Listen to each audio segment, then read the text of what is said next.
Greetings, my fellow Marines. FiOth here, and in this video, a long time in the making, I am bringing you my definitive review of Fireteam Elite and the Pathogen DLC. I initially wanted to start this with a very specific script, go through a list of things I wanted to mention, and ultimately present my impressions of the game, my thoughts on it, and so on and so forth. The thing is, I ultimately wanted this to come from the heart because Aliens Fireteam Elite has been such a focal point for my work, such a beacon for my community.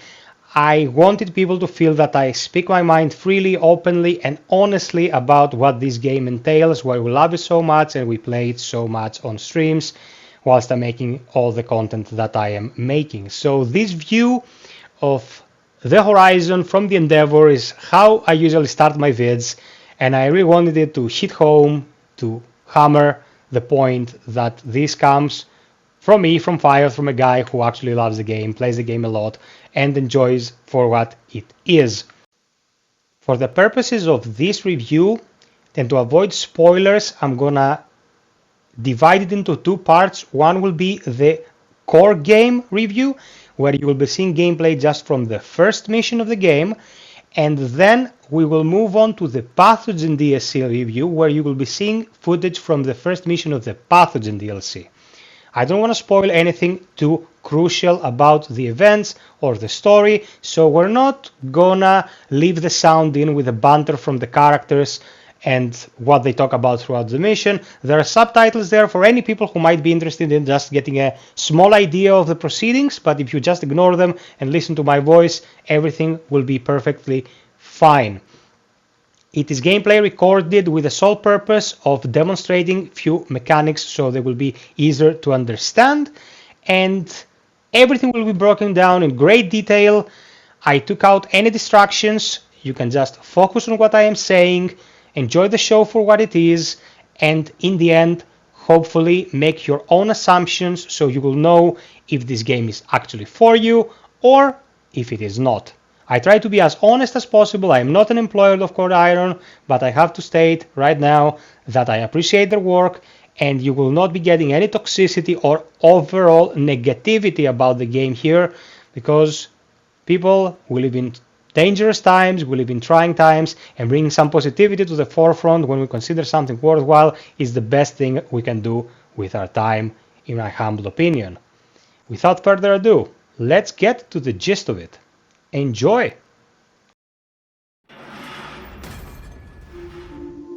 It all starts in Ingress, mission 1 of the first campaign.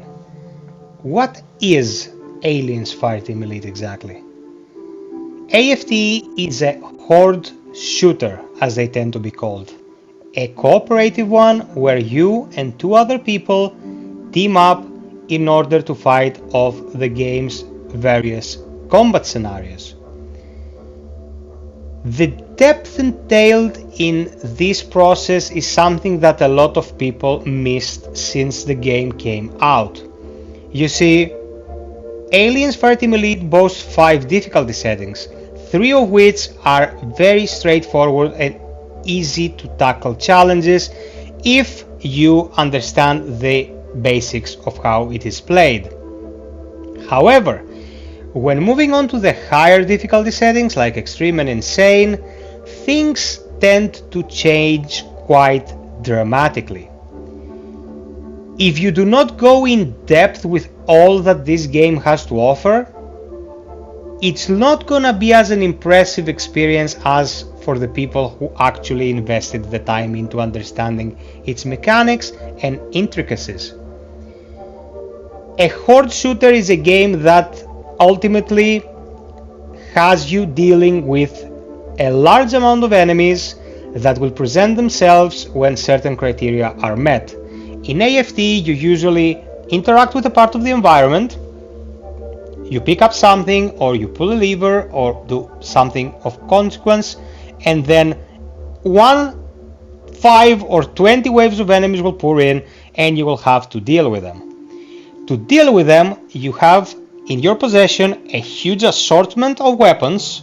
We're talking more than 50 weapons at the moment, some of them extremely unique, and kits, as the classes are called, that can be modified to a ridiculous extent.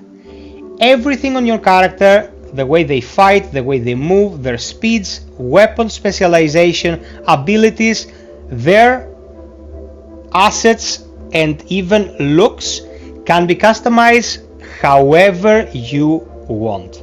And bringing those custom built Marines into the game in order to tackle the challenge at hand is what gives this game its biggest prospect for enjoying it with your friends. Longevity and the ability to come back again and experience something interesting and unique. A horde shooter at its heart is a game about repetition. It is a game where you will be playing the same scenarios with the slight alterations that might bring to the table according to RNG. I'm going to touch upon this in a sec, and still make a good time out of the experience.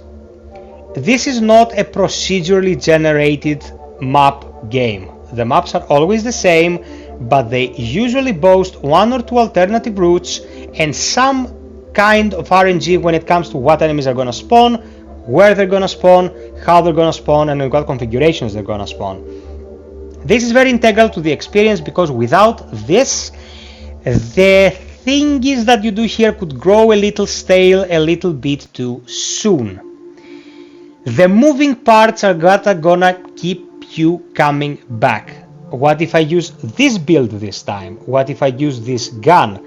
There is meta stuff and there is off meta stuff. There is optimal team compositions that you can use, and there are like totally bonkers ones that you can just use for shits and giggles.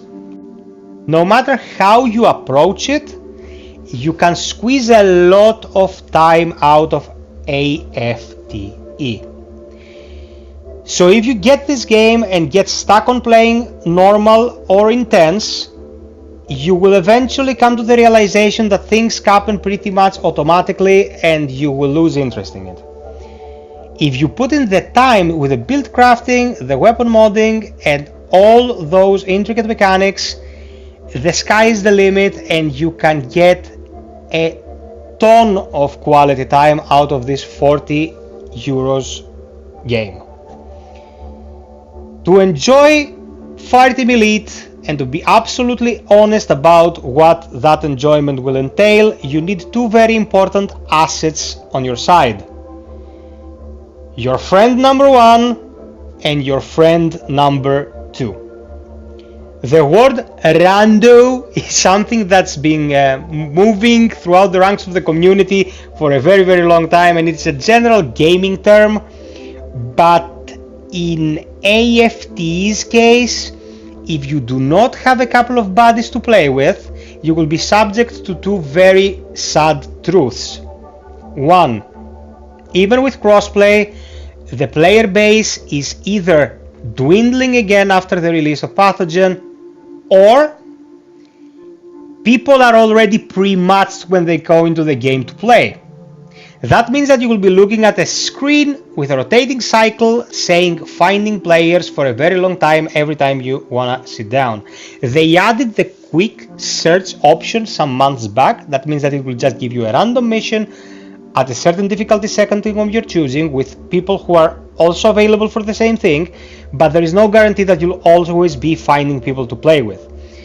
The second sad truth about this game is that it looks like a simple shooter, but it's actually very tactically intricate. If you are getting matched with people who don't know what they're doing, it can be an infuriating endeavor going through it. The stuff I've seen people do in AFTE are Guinness record worthy. Nonsensical decision, no thinking whatsoever, and a total knack and expertise and nuance for lack of communication.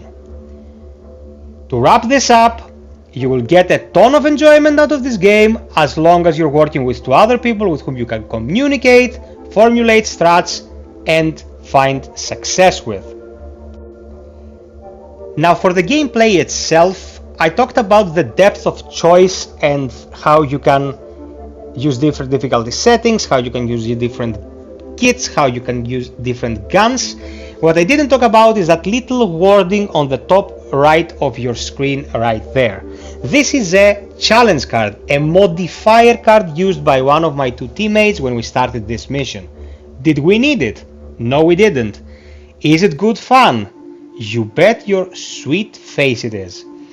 Challenge cards in AFTE will modify the game in a plethora of ways, and there's currently a ton of them available. They can do as much as make you more durable, give you shorter cooldowns, make your guns stronger, make your guns weaker, bring in more enemies, bring in different enemies, provide mini bosses throughout an entire run, make it so enemies ignore your stuns. It is a huge assortment. There is a ton of ways to modify the game in this case, and if you get creative like some of my viewers on stream do, you can really push the difficulty in ways that was unimaginable. I will give you a simple example to hammer this home. We were once challenged by our friends watching to play a card that made it so you get damaged when you were away from your teammates. The player who suggested the challenge asked us to use it on a level that forces one of the players to leave the group to go and activate a couple of switches. So that one player would be subject to loss of HP the entire time when they were running up to the objectives. A whole new layer of difficulty in a mission that would have gone much more smoothly. Do you have to punish yourself like that? No. Do you want to have something to do after 300 hours of playing this game? Yeah, there it is. AFTE offers so many variables in so many ways for you to enjoy it. It can be mind-boggling, but you have to find these things in the game, appreciate them, and use them. Here you see me using a Remington and the iconic pulse rifle for the duration of this gameplay. This was done on purpose because I want to bring something familiar to the people watching. It's a very recognizable gun, a very classic sci-fi weapon from one of the best sci-fi movies of all time. But I could have been using any number of strange laser, plasma, shrapnel, flechette, whatever weapon to mix my loadout up, and just go in, have a couple of games, and enjoy myself. What is there to do now, except for playing the campaigns? They've been adding stuff to the game for over a year now. You can play Horde, a simple Horde mode that pretty much allows you to destroy wave after wave of enemies until you run out of resources, die on choose to extract once every 10 waves. You can play Point Defense, the second additional mode that was added, and it is one of the most mind-bogglingly bad modes I've ever seen in a video game. It's a mode that pretty much entails you have to be losing the entirety of your match in order to snatch victory from the jaws of defeat at the last possible moment to earn a couple of cosmetics. And you can also play Restock Turrets, a different kind of mode that is more reliant on using the environment as secondary cover, much more fun. At the end of the day, all you get out of these modes are either seasonal attachments or cosmetics, and both can be acquired at your leisure. The cosmetics are kind of monodimensional in how they can be acquired. You have to play those modes, but the attachments can also be acquired through campaign missions by usage of specific challenge cards. So no one is forcing you to play something you don't want to play unless it is for cosmetics. And this is excellent because the game, even in its most basic edition, gives you a ton of stuff to work with on the cosmetics department. I got my copy from a review outlet to write a review, and I purchased a couple of cosmetic packs just to support the devs. Got the game on another platform as well, and I have been playing for over 700 hours. My assortment of cosmetics at the moment on my account is a river of decals, colorways, armors, helmets, anything you might want to work with to make your character look its best and your weapons look the best is offered via in-game unlocks. If you really want that Weyland-Yutani armor, you can go buy it.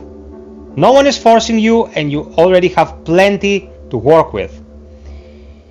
Let's get into the technical nitty-gritty for a bit now. Aliens Fireteam Elite is a game that looks very, very nice. If you consider the quality of the assets, the resolution of the assets, the game is looking excellent for a title that veers towards the AA budget department. The sound work being done here is some of the best I have seen in my entire life. Specifically, the voice acting is top notch, and the soundtrack is one of the most memorable in the genre. I don't know if you've played many horde shooters or games like this, but we are generally dealing with some very generic stuff most of the time. In AFTE's case, you will be humming those tunes for hours after you start playing. And when it comes to the writing of the characters and the voice work, I really don't know how they got so lucky with the writers. The world crafting and secondary storytelling via environmental conversations and the banter between the characters is so good, so memorable. We've been making memes out of that in the best sense of the word for an entire year. Now, there were a couple of decisions made here, like there's no lip sync whatsoever in the game. You don't really need it. You only come face to face with characters on the Endeavor as like your hub. Bigger, more expensive games haven't really doubled in that, like live service Destiny. Huge game, huge assortment of players, minimal lip sync, and when it came to how they allocated their resources, I'm gonna make an extension of the co-op aspect of the game here and tell you that get a couple of guys to play this with, because if you want to play it with the AI, your experience is going to be pretty miserable. People have been asking about all sorts of things for the AI. Loadouts for the AI. Better AI for the AI. Guys, if you have to work with $5 and you have to pay a person $5 either to rebalance all your guns or turn a brain dead bot from a gunner into a technician, the choice is made on the spot for any person with any amount of financial understanding. It is a cooperative, human element based shooter that you should be playing with living human beings. The AI is never gonna formulate strats, it's never gonna use a build, it's never gonna be an actual asset on a high risk scenario. They had to work with what we had to work. This is not Halo, where the AI was like a huge part of the experience. The AI will be with you there for normal, maybe intense, and then we'll have to come to grips with the fact that this is a cooperative shooter. At this point, after talking about all the technical stuff and the content itself, I want to talk a bit about the devs. Cold Iron is a relatively small studio of about 40 people when they started making this. I don't know the metrics right now. And they have been working on the game non-stop for the entirety of this year. They released 4 seasonal updates totally free, bringing new kits, new modes, new weapons, new cosmetics, new functions, and they are not stopping. My biggest gripe with this dev is the lack of direct line of communication with the fans, and I say fans with a grain of salt here because the internet is becoming a cesspit of vomit. Every year is worse. People are probably leading sad lives, so they think that griefing others is gonna make said quote-unquote lives more enjoyable or fulfilling. And if you're a dev, you're a working person, you want to make a living, you want to turn off the noise and concentrate on the work. The thing is, even if the discussion is productive, even if the ideas are sound, sometimes this communication isn't happening. This is a game that survived its tenure thanks to its community, us, the fans who play it, support it, talk about it, streaming. Closing the door and say, okay, now we have to work, is not the smartest way to go about it. The community is gonna bring new people in, teach them the ropes, explain how the strats work, and ultimately help them have a good experience, because that experience will be relayed to the rest of the world and sales will go up. When it comes to sales and what you can expect to pay for this, it is a budget title, as I said. You're gonna be able to find it from a starting price of 40 euros, and it will be a very, very, very easy game to find on a sale because it happens pretty often. Put the time in it and it will reward you with an excellent experience. To wrap things up on the vanilla release of the game, is Aliens Fireteam Elite a game you should consider getting? Short answer is yes, as long as you have a couple of people to play with. My own community is very open. You can visit our Discord and find people to play with. Very, very friendly. Completely toxicity free. I don't allow any chaff in my servers and in my game rooms. So if you are seeing something here that you like to participate in, if you're a player who loves Aliens and wants a game like this, if even better you're a player who has a couple of buddies with whom you can crack open a couple of cold ones, sit down, challenge yourselves, push the hardest difficulty settings, enjoy finding success in your knowledge and understanding of the game as you're becoming better, there is nothing I would suggest more than give this game a chance.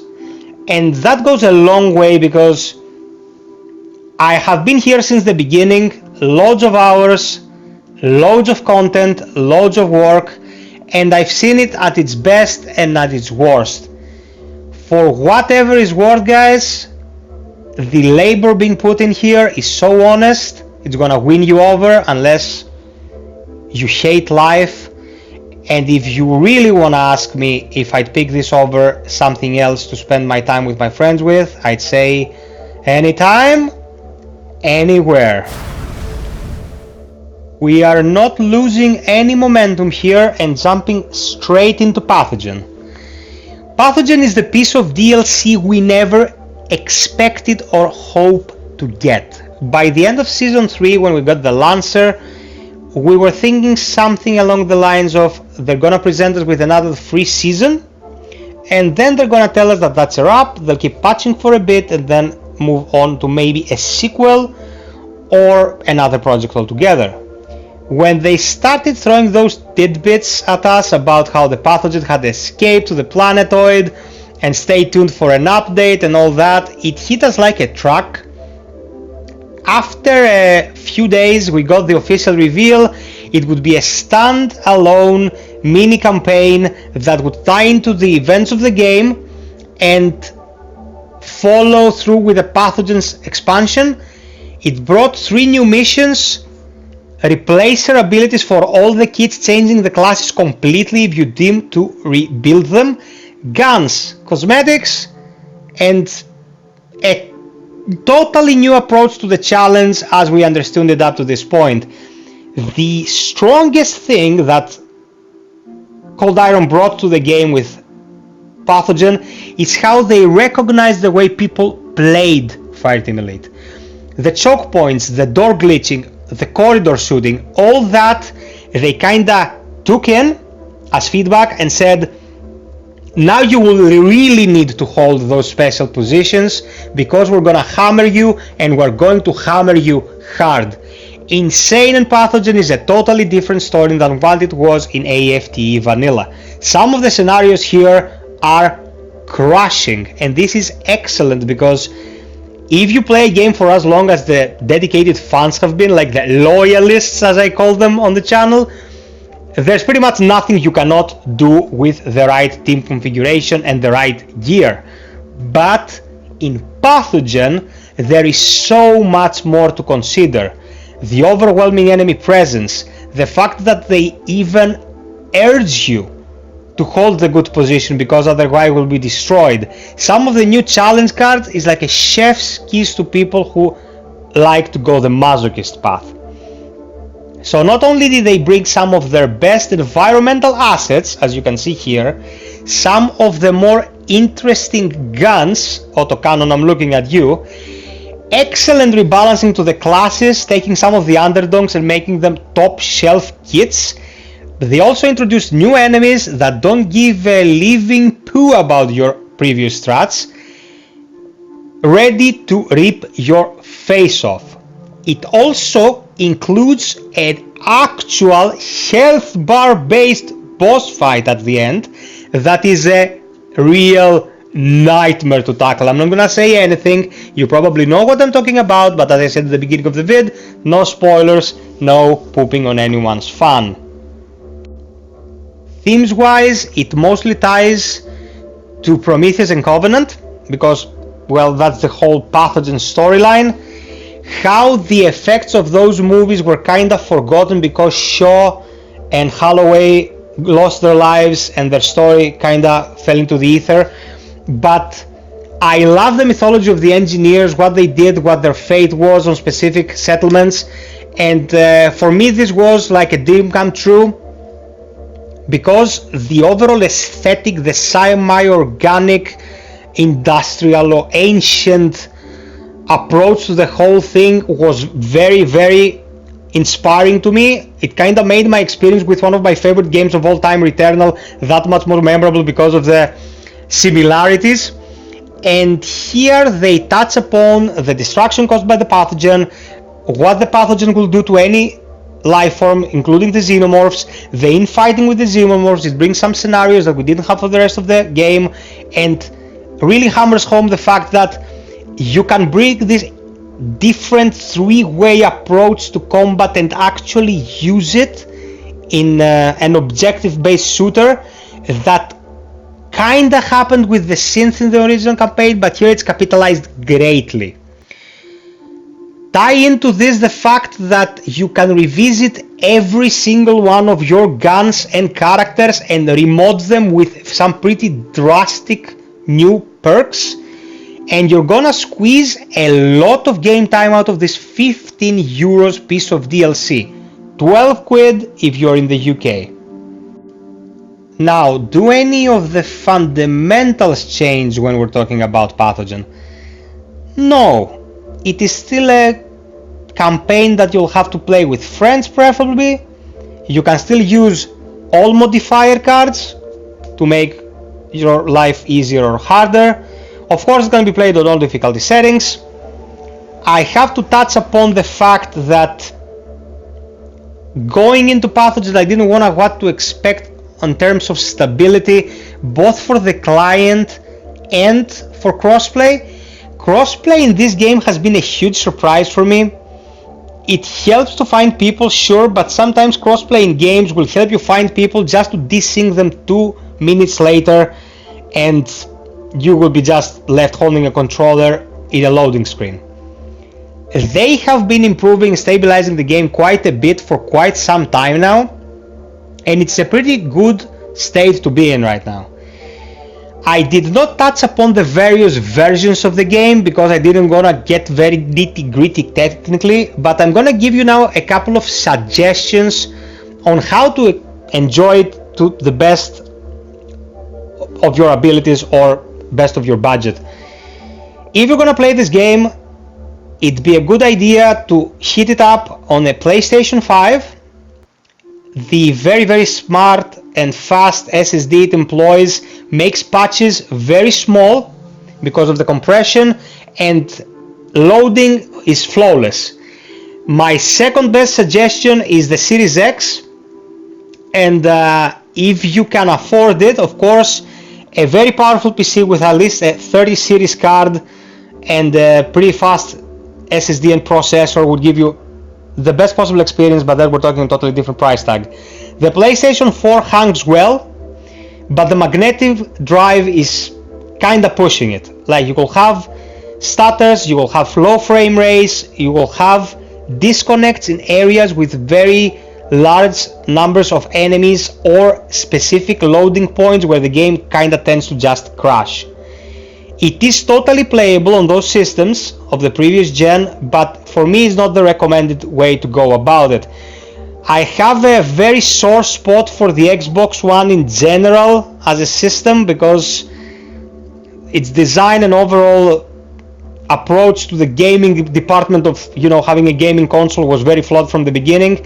You can play the game there. You can improve your experience with the previous gen at any moment by just swapping the HDD with an SSD. It can be done.